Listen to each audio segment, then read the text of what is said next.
Então, vamos agora compreendermos e darmos continuidade ao que nós já estávamos falando. Vimos as personagens femininas, não foi isso? Agora vamos ver como essa escrita feminina, por que feminina? Porque a autora é feminina. Como é que essa escrevivência de Conceição Evaristo, do eu, das personagens, do outro, que traz aquela questão da alteridade, como essas personagens femininas se imbricam, como é que elas são percebidas? Um grito de ancestralidade. É assim que eu quero deixar para vocês, um grito de ancestralidade.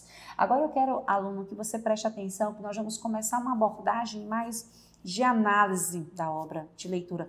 Pega teu caderno, pega a tua caneta, anota tudo, todos os detalhes, circula, risca, rabisca. O importante é que depois você compreenda, se voltem para as páginas, falem as sínteses, porque aqui na tela tu vai ver justamente qual página nós estamos tratando, tá bom? Mas antes disso, vamos tentar definirmos escrita feminina. Eu acho que essa palavra é tão pesada definirmos, mas vamos tentar então compreender. Eu quero então que vocês ouçam bem e acompanhem a leitura. Não busquemos mais uma vez definição, mas tentamos entender o ato da escrita feminina como o ato de reverberar a alma, a dor, as lágrimas, as lutas de forma poética, narrativa, enlaçada em vazios ciclos abertos. Paro por aqui porque só aqui você vai conseguir perceber algumas coisas que quando na leitura você fizer novamente do livro, você vai encontrar. Ou seja, nós não precisamos de definição, a literatura por si só não se define, não precisa disso. Na verdade, nós é que precisamos da literatura e não a literatura de nós. Mas nós devemos também entender que esse ato da escrita feminina, que você já sabe, que é a autora feminina, que escreve sobre mulheres femininas, mulheres que estão na luta, tem um ato de reverberar. O que Conceição Evaristo quer trazer com essas personagens? A alma dessas mulheres, a dor que elas sentem, as lágrimas, as lutas, e tudo isso numa forma, uma poética brutal, né? Você vai perceber que essa poética, ela não é como aquela de Gonçalves Dias, em que ele fala sobre a sua amada, sobre sua mulher, sobre a sua perfeição. É uma poética dura, mas bela de ser ouvida porque ainda rima. Traz uma narrativa que enlaça esses vazios dessas mulheres, são ciclos abertos, tá? É na verdade aqui, gente, nessa escrevivência citada por Conceição Evaristo, que nós vamos reverberar esta alma, que nós vamos perceber essas personagens. E essa alteridade, o que que é? Escrever a si mesmo e o outro. A alteridade é você estar no outro e o outro está em você. Por mais que sejam personagens, por mais que seja ficção, nós vemos que essas mulheres em algum lugar, elas dialogam. E elas dialogam no que é mais exacerbado da sociedade, a diferença, as mulheres que vivem nas favelas, as mulheres que vivem excluídas, as mulheres que são espancadas, as mulheres que sofrem diversas dores. Quantas mulheres aqui não se encontram ao ler justamente a obra de Conceição Evaristo? E essas mulheres se costuram, se religam em pontos e pontos. Então, vamos compreender sobre essa escrita olhando a partir das personagens femininas de Olhos d'Água. Ela mesma nos diz. Vamos ver? Vamos só ver o que Conceição Evaristo nos falou. Eu quero que vocês prestem muita atenção aqui. Eu vou aumentar este visual. Vamos lá, porque eu quero que essa palavra toque vocês. Ó. Conceição Evaristo diz que é desse assuntar. Veja que Conceição usa muitos neologismos, palavras novas, poéticas, certo? Essas palavras poéticas, elas se encontram, certo? E elas podem, então, nos marcar. Vamos ver.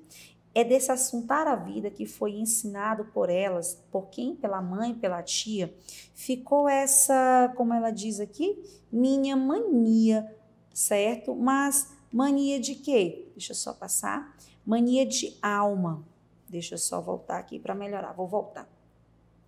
É desse assuntar da vida que foi ensinado por elas que ficou essa minha mania de buscar a alma, o íntimo das coisas, de recolher os restos, os pedaços, os vestígios, pois creio que a escrita, pelo menos para mim, é o pretensioso desejo de recuperar o vivido. A escrita pode eternizar o efêmero. Botem aqui a câmera para mim, por favor. O que é esse efêmero? Essas palavras são muito profundas. Ela diz que a escrita para ela é reviver a vida.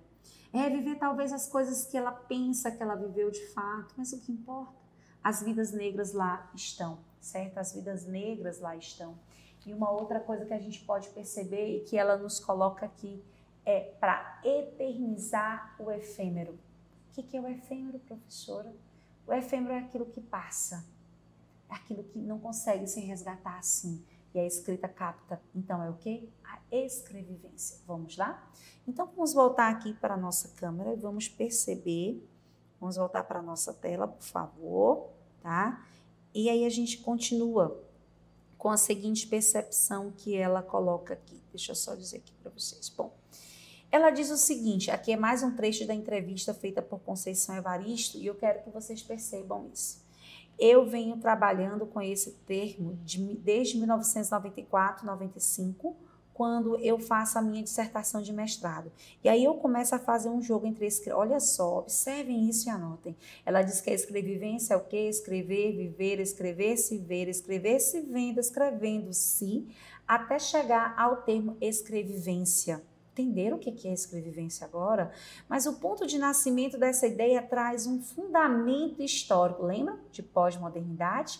Lembram de decolonialidade? Lembram do olhar colonial, que é o processo de escravização dos povos africanos? E eu estou pensando muito nas mulheres africanas e suas descendentes escravizadas. E por isso que eu digo, a nossa escrevivência não é para adormecer-os da casa grande, e sim para acordá-los dos seus sonos injustos. Voltem aqui para mim.